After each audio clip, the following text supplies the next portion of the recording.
Bonjour et bienvenue dans votre émission Comprendre le droit à Korakama TV. Avant tout propos, il est important de rappeler que le droit est séculaire et qu'il est le chemin de la vie. Et pourtant, au Sénégal et ailleurs, un constat est fait. Les peuples ignorent très souvent les lois qui, pourtant, influencent tout dans leur vie. Et même quand on les connaît, parfois on ne les comprend pas. C'est pourquoi, par notre modeste contribution, nous allons tenter de lever le voile qui invisibilise le droit aux yeux du grand nombre, aux yeux du plus grand nombre.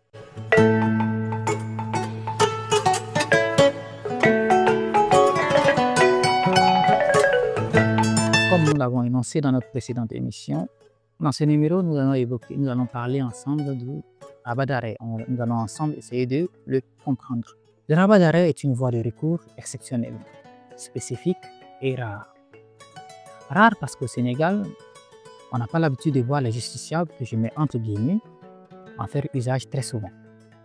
Il est exceptionnel et spécifique parce qu'à la différence des voies de recours, des autres voies de recours, le rabat d'arrêt est très encadré et son champ plutôt limité. Chers amis internautes, cette semaine, nous avons voulu orienter notre torche sur le thème du rabat d'arrêt. Parce que vous l'avez certainement constaté comme nous, ce thème juridique a occupé l'actualité au Sénégal les dernières semaines, suite au rabat d'arrêt introduit par les avocats de l'actuel Premier ministre sénégalais Ousmane Sonko. À la suite de la médiatisation de ce thème, nous avons été interpellés par nombreux de nos concitoyens sur la signification et l'envergure de ce terme.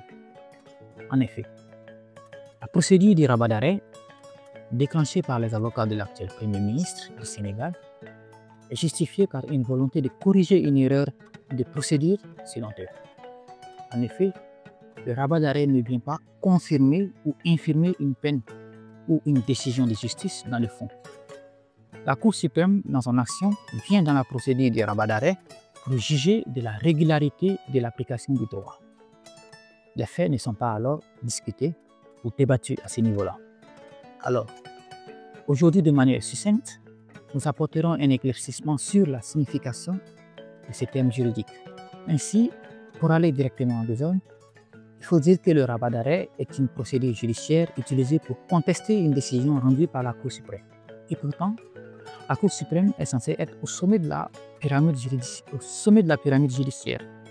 Elle est censée rendre des décisions définitives, c'est-à-dire des décisions censées être frappées de l'autorité de la chose jugée.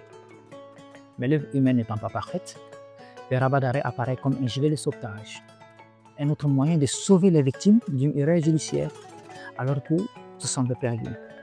C'est un véritable rempart légal. Alors, lorsque la décision de la Cour suprême est entachée d'une irrégularité des faits, notamment l'omission de statuer sur un moyen de cassation, c'est-à-dire un moyen qui aurait très probablement conduit à casser la décision de la Cour d'appel ou de la juridiction de dernier ressort. Ou encore l'irrégularité dans la composition de la Cour, ou même la violation d'un droit positif. En ce sens, l'article 51 de la loi organique 2017-09 du 17 janvier 2017 prévoit, je cite, « Les décisions de la Cour suprême ne sont susceptibles d'aucun recours, à l'exception de la requête en rectification d'erreurs matérielles ou pour omission de statuer sur une ou plusieurs moyens de requête en rabat d'arrêt. » De manière succincte, on définira le rabat d'arrêt comme un recours exceptionnel, non suspensif, permettant de faire rapporter ou annuler un arrêt rendu par la Cour suprême elle-même, dans le but de corriger une erreur matérielle ou une irrégularité de procédure affectant la validité de la décision. Pour satisfaire l'appétit de nos étudiants amoureux du droit, nous pouvons aller plus loin en précisant que la requête en rabat d'arrêt est présentée par le procureur général ou déposée par les parties elles-mêmes au greffe de la Cour suprême dans un délai d'1 mois, suivant la notification par le greffe en chef de la décision aux parties.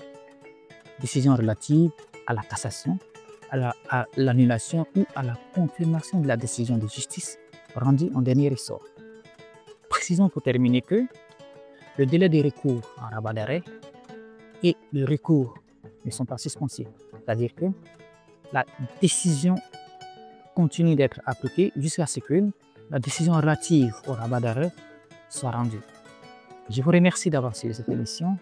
Je vous donne rendez-vous la prochaine fois dans un nouveau numéro où nous allons certainement évoquer le régime politique ou le système politique.